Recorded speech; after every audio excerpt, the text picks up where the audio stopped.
Waalaikumsalam warahmatullahi wabarakatuh. Baik Bapak Ibu, ya nanti kalau lupa Ustaz pertanyaannya diingatkan lagi Pak ya. Aku udah tua. Adakah namanya talqin? Nah, Nabi katakan lakinu mautakum la ilaha illallah. Lakinu mautakum, talqinkan olehmu orang yang akan mati. Nah, yang akan mati atau yang telah mati. Ini ada makna zohirnya, ada makna batinnya. Makna zohir ini yang dipraktekkan oleh umat muslim dalam rangka mengamalkan hadis ini. Ya, bisa dia dengan membaca Yasin, bisa dengan menyebut la ilaha illallah, mentalkinkannya secara zohir, menghidupkan sunnah namanya. Namun secara makna hakiki, wajib bagi Bapak Ibu mentalkinkan akan diri sendiri 24 jam. Ini yang kita ajari tadi. Talkinkan tubuh itu dengan la ilaha illallah. Talkinkan hati itu dengan Allah, Allah. Talkinkan napas ruh itu dengan hu Allah. Talkinkan sir itu dengan la maujud illallah. Itu mentalkinkan diri. Jadi hidup kita ini jangan menjadi beban bagi orang lain.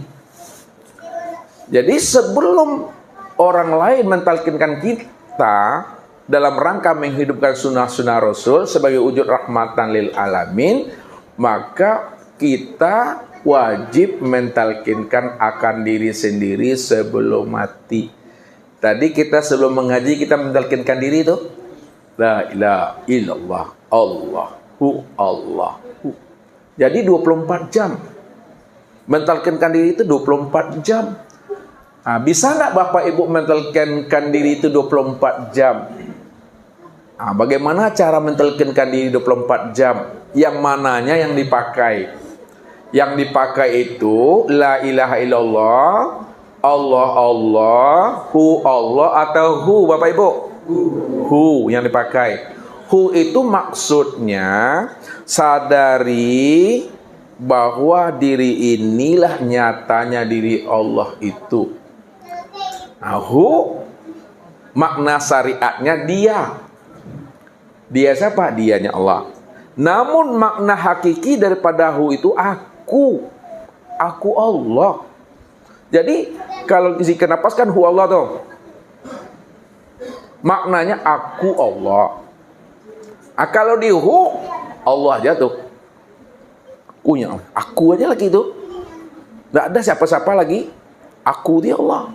Inilah di dalam Al-Quran dijelaskan la huwa illa huwa. La anta illa anta. Ini Al-Quran nih. La ana illa ana. Nah, kita terjemahkan dulu satu. La anta illa anta. Tidak ada engkau kecuali engkau. Bapak siapa namanya tadi Pak? Abdul Qadir. Tidak ada engkaunya Bapak Abdul Qadir, yang adanya engkaunya Allah. Betul. Maksudnya, kalau ustadz, kalaulah istri, kalaulah anak sahabat Bapak Abdul Qadir menyebut Pak Abdul Qadir, engkaunya Abdul Qadir, 75, 80, habis itu meninggal lagi Pak. Ketika Bapak meninggal umur 80, anggap, kalau tidak 90, ada nak engkaunya Abdul Qadir lagi tuh? Karena ada meninggal. Kalau sudah meninggal, engkaunya siapa yang ada? Engkaunya Allah. Itu maksudnya tidak ada engkaunya Abdul Qadir, yang ada engkaunya Allah. Itu mana hakiki. La huwa illa huwa. Tidak ada dianya Abdul Qadir, yang ada dianya Allah. Nah, Bapak Abdul Qadir meninggal lagi umur 90 tahun. Adakah lagi Pak Abdul Qadir dianya Abdul Qadir? Tidak ada. Yang ada dianya siapa? Yang dianya Allah. Lalu la ana ila ana. Tidak ada aku kecuali aku. Tidak ada akunya Abdul Qadir, yang ada akunya Allah. Ketika Bapak meninggal umur 100 tahun, ada lagi dipanggil akunya Abdul Qadir? Tidak ada. Yang ada akunya siapa? Yang akunya Allah. Itulah maksudnya bahwa mentalkinkan diri kita itu betul-betul sadari sesadar-sadarnya bahwa engkaunya aku, Akunya aku, dianya aku, itu ndak ada. Yang adanya engkaunya Allah, akunya Allah, dianya Allah. Engkaunya Allah, dianya Allah, akunya Allah, nyatalah pada insan. Allah tuh yang mengatakan insan itu aku. Nah, kalau Allah yang mengatakan dan menjelaskan yang insan itu aku, adakah makhluk yang bisa protes kepada Allah? Ya, insan itu aku, kata Allah. Disitulah letaknya Allah itu bersifat jais. Jais apa artinya? Hah? Apa artinya jais, Pak? Harus. Makna harus. Boleh jadi, ya, aku sebut diriku manusia. Boleh jadi aku sebut diriku Adam, hewan, tumbuh-tumbuhan, alam. Itu terserah aku. Karena aku cuma yang ada. Itu bersifat harus. Mau aku sebut namaku gini, terserah aku. Karena aku Tuhan. Itu jais. Jadi Allah yang mengatakan bahwa dirinya itu insan. Wallahu nafsiyun wa ana nafsu wujudahu. Allah itu diriku dan diriku itu adalah wujudnya Allah. Insan itu aku itu yang insan. Tidak ada yang protes. Kalau Allah yang mengatakan dirinya insan. Tapi kalau insan mengatakan, kalau bapak ibu mengatakan diri bapak ibu Tuhan, hatimu aja julu-julu begitu. Maksudnya begini Pak Abdul Qadir. Kalau bapak mengatakan diri bapak Allah, nanti terima jatah di akhirat tuh, ya. Neraka tempatnya. Jadi tidak boleh. Tidak boleh kita ngaku-ngaku Tuhan. Tak boleh kita ingin jadi Tuhan. Tak boleh merampok hak Tuhan. Jadi mentalkinkan diri itu wajib, ya, setiap waktu dan setiap saatnya. Jangan sampai orang yang mentalkinkan kita pada saat kita tidak sadar lagi dengan diri. Aduh. Jadi kita wajib tuh Pak, setiap saat, setiap waktunya. Kalau kita sudah bisa mentalkinkan diri setiap saat, setiap waktunya, 24 jam, itu buktinya diri Bapak Ibu sudah dikatakan diri yang berkulima. Diri yang berkulima itu diri yang telah mengenal akan rahasia dirinya, yaitu Allah dan Muhammad sempurna pada insan. Itulah makna la ilaha illallah. Mana yang la ilaha illallah itu? La ilaha illallah orangnya Muhammad Rasulullah. Itu dia tuh. Allah itu batin, rupa roh. Muhammad itu zahir, rupa tubuh. Maka Allah dan Muhammad inilah yang disebut namanya Ahmad. Tuh dia. Jadi setiap nama ada orangnya. Disebut ibu-ibu, Bapak Abdul Qadir, ibu-ibu. Yang mana orang Bapak Ibu? Yang ini, yang ganteng nih, yang ganteng lagi ini, atau yang sempurna ganteng itu? Yang mana? Berarti ibu-ibu tahu dengan orang yang punya nama. Yang payahnya nama kenal, diri yang punya nama tak kenal. Ini pernah dulu terjadi pada masa Ustadz ngaji dulu. Dijelek-jelekkannya kawan tuh Bapak Ibu, dia di pemerintahan, ya. Padahal yang dijelek-jelekkannya itu ada di samping Ustadz. Dia di situ, Ustadz sini, kawan di sini, ya kan, dijelek-jelekkannya. Padahal yang dijelekkan ada sampai Ustadz. Datu apa kata Ustadz? Pak, nama yang Bapak sebut itu Bapak tahu enggak orangnya? Enggak, Ustadz ini kena dosa. Orangnya Pak. Merangkak Bapak Ibu minta maaf. Untung ada pemangginya Pak tuh. Kalau pemangginya Pak keciangnya. Keluar sampai nanti ditarik tinggal tuh. Jadi kalau kita sebut nama, mesti kenal kita orangnya. Disebut HP, ini orangnya kan Pak. Disebut namanya Kopiah, ini orangnya Pak. Disebut Blangkon, mana orangnya Pak? Tuh. Mesti jelas al-ismu wal musamma wahid. Itu yang pertama. Yang kedua lagi ya. Ini gak panjang nih. Yang kedua, apakah orang yang sudah makrifat tidak lagi sholat? Gitu ya. Lihat. Ya, Allah katakan dalam surah Ali Imran. Kita beneran ayat dulu. Kul in kuntum tuhibbunallaha fattabi'uni yuhibbukumullahu wa yaghfir lakum dzunubakum. Siapa yang betul-betul cinta kepada Allah, Nah, fattabi'uni, maka ikuti aku. Aku tuh siapa tuh? Muhammad tuh. Karena Al-Quran tuh khitabnya, pembicaraannya kepada Muhammad. Kenapa Al-Quran itu pembicaraannya kepada Muhammad? Karena Al-Quran itu adalah mukjizat terbesar bagi Muhammad.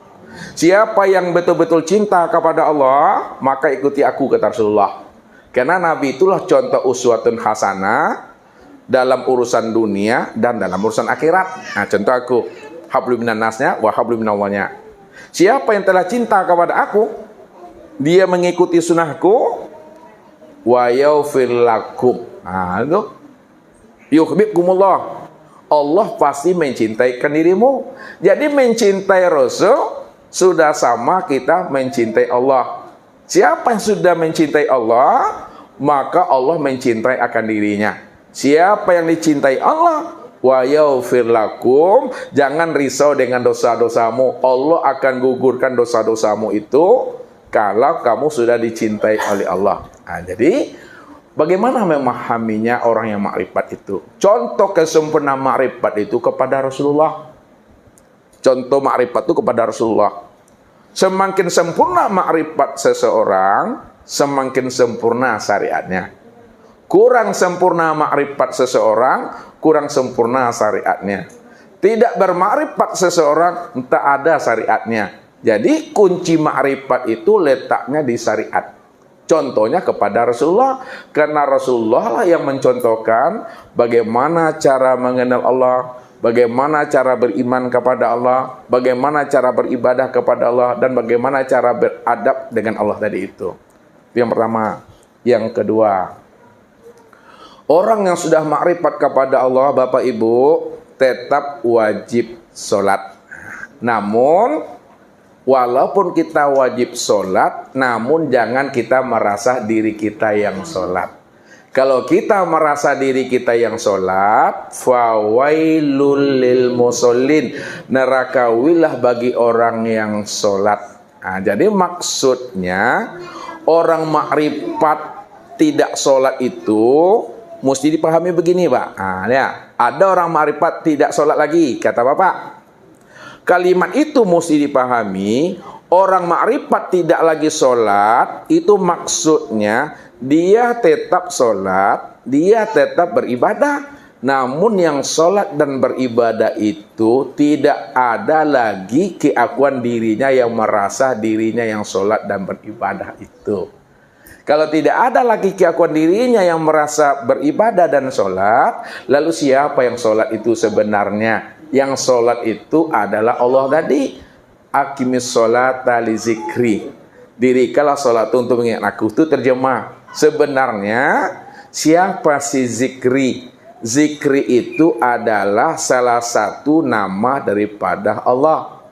Kalaulah zikri itu salah satu nama pada Allah, maka zikri itu tiada lain dirinya Allah. Maka dirinya Allah itulah yang sholat. Dialah yang memuji akan dirinya sendiri. Apa kata Allah? Innani anallah. Sesungguhnya aku inilah Allah. La ilaha illa ana. Tidak ada lagi Tuhan yang wujud, ya, melainkan hanya aku. Fa'budni, maka sembahlah aku. Fa'budni itu maksudnya akulah yang menyembah akan diriku sendiri. Akulah yang memuji akan diriku sendiri.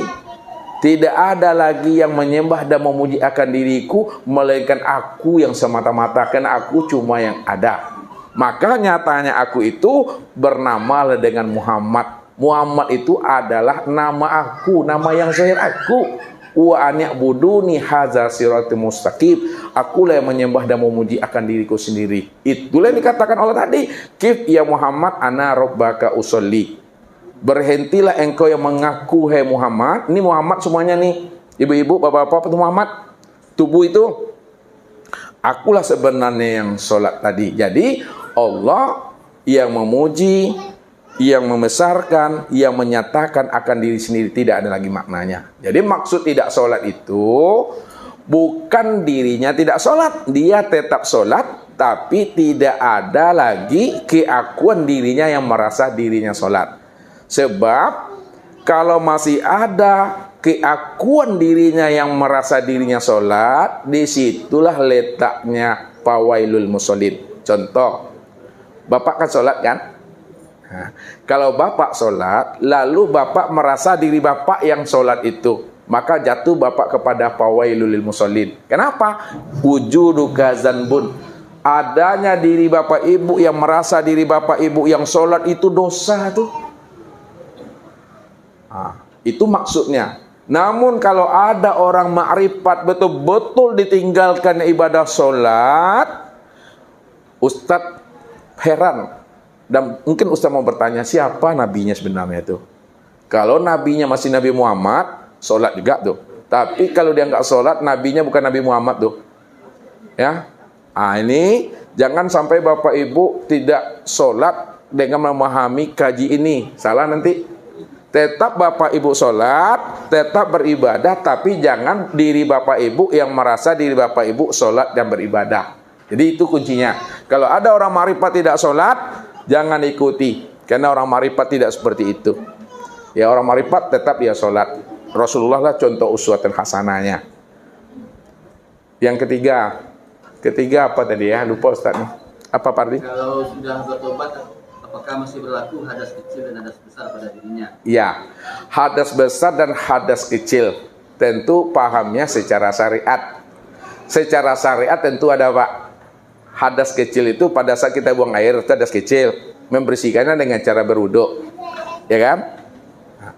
Hadas besar masih ada, itu cara memandikannya dengan mandi janabah, mandi besar namanya. Itu hadas secara zahir, baik besar maupun kecil.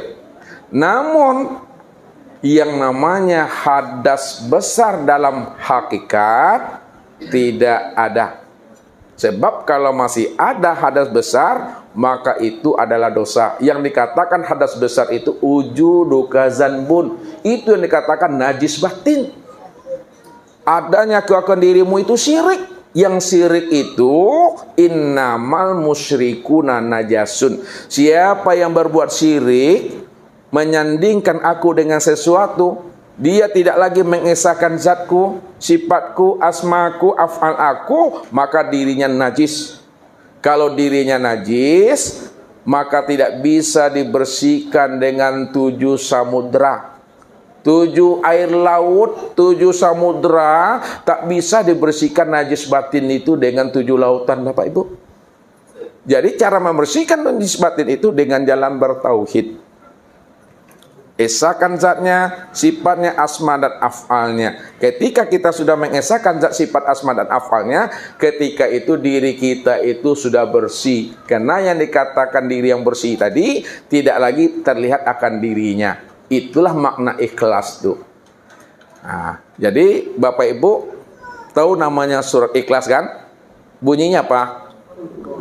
Coba baca Allah. Nah.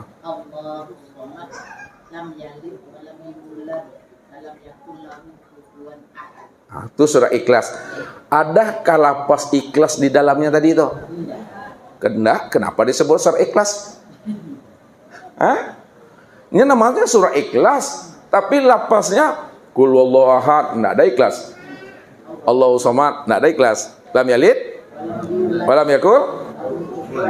Tidak ada lapas ikhlas. Walaupun tidak ada lapas ikhlasnya, namun ikhlasnya itu tersembunyi di dalam maknanya. Qul huwallahu ahad. Apa artinya tuh? Katakanlah bahwa Allah itu Esa. Maksudnya Allah tuh cuma yang ada. Maknanya, Muhammad. Nah, Allah tuh ngomong dengan Muhammad tuh, Muhammad, yang engkau itu aku, diri engkau tuh, diri aku, diri aku. Ya, diri engkau itu yang ahad tuh. Itu ikhlas tuh. Ikhlas tuh artinya murni. Murni itu tidak ada unsur yang lain, tidak ada wujud yang lain. Kalau tidak ada unsur yang lain, wujud yang lain, maka wujud Allah lah yang murni, yang ikhlas, yang semata-mata itu cuma Allah. Itu dia maksudnya ikhlas. Makanya secara makrifat, orang makrifat yang betul-betul makrifat, bukan pengakuan makrifat, bukan pengakuan dirinya mengatakan makrifat, betul-betul tidak ada lagi najis bagi dirinya, najis batin atau hadas besar. Sebab kalau masih ada pengakuan dirinya, wujud dirinya itu masih ada hadas besarnya itu najis batin tuh, Pak. Namun kata kuncinya, lihat kata kunci lagi maminya. Kalau Bapak Ibu udah sampai pada makam Tuhan, Allah cuma yang ada, itu yang disebut namanya makom ma'rifat, makom aryan. Jangan Bapak Ibu merasa-rasa, mengaku-ngaku, aku udah duduk pada makom Tuhan. Itu tergelincir nanti. Aku udah duduk pada makom ma'rifat, itu juga tergelincir nanti. Aku udah duduk pada makom aryan, itu udah tergelincir. Jadi orang ma'rifat tidak ada lagi pengakuan dirinya ma'rifat.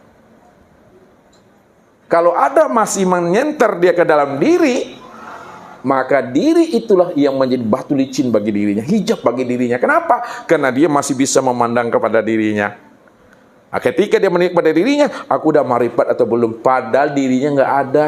Kok mengaku pula dirinya tuh ma'rifat, lalu disenternya ke dalam dirinya. Makanya orang duduk ma'rifat, tidak ada lagi pengakuan ma'rifat. Ma'rifatnya lepas, hakikatnya lepas, torikatnya lepas, syariatnya lepas.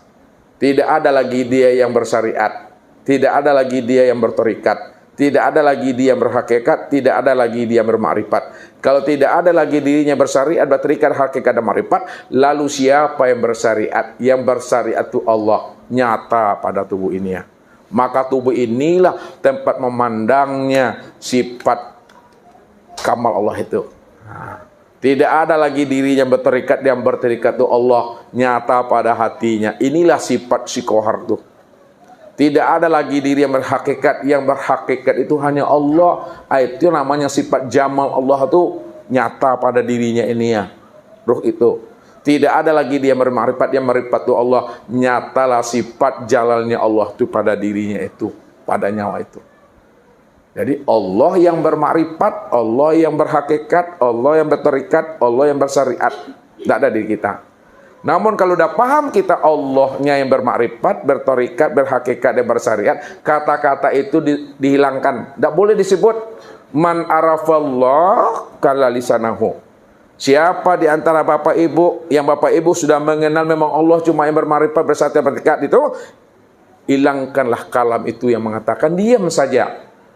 Walaupun dia Bapak Ibu kan tidak paham, kan dia juga itu kan. Walaupun Bapak Ibu diam tidak sebut mik, kan mik juga itu. Walaupun kita nak nyebut Allah bermakrifat, Allah bersyariat, diam aja lah kita. Memang dia juga itu gitu. Tidak perlu disebut-sebut. Sebab apa? Man arafallah fa wallah. Siapa yang telah kenal Allah, maka dialah yang Allah itu. Tidak ada siapa-siapa lagi. Itu Pak. Ada lagi yang ketiga tadi apa? Ada? Udah Pak Abdul Qadir? Kalau belum, sebut lagi. Hah? Iya, sampaikan Pak. Gini, ketika Allah itu menguasai di dalam diri dan di luar diri, dan ada di setiap wujud. Ketika saya bercocok tanam, tanaman saya ini diserang ular dan pokoknya yang merusak tanaman lah. Nah di situ saya bingung, apakah ini yang mau saya racun atau tidak?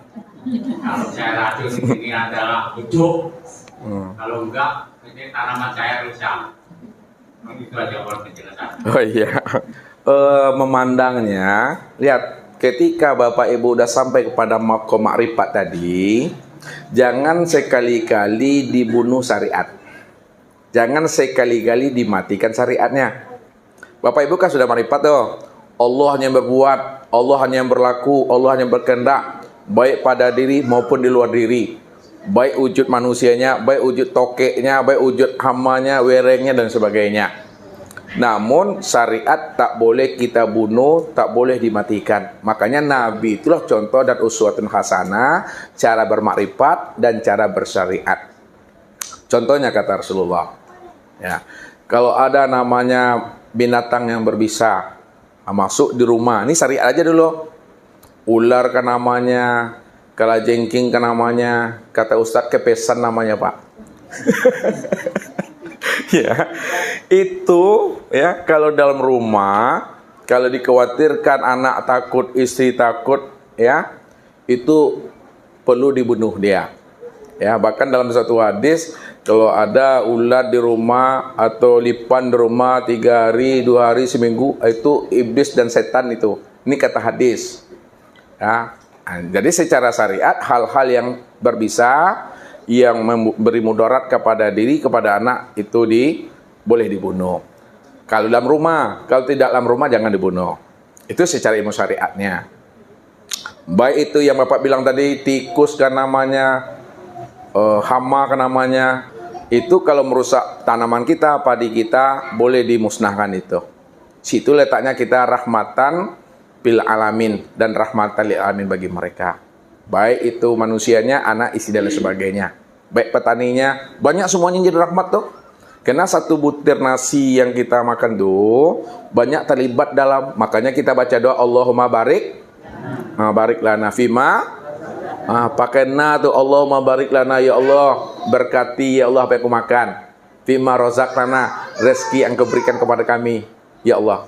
Kok pakai na di situ? Nah itu, ini sedikit membahas sedikit Pak ya. Kita menanam, kita mau makan tuh, terlibat di situ Pak petaninya tuh, yang menanam hijau tuh. Ada di situ kerbaunya, ada itu pedatinya, habis itu ada pekerjanya. Kemudian diantar ke pasar lagi, habis di pasar dijual lagi, ya sama orang lain. Baru kita beli sampai di rumah dimasak. Satu butir nasi yang kita makan itu sudah berapa banyak pekerja yang terlibat di dalamnya tuh.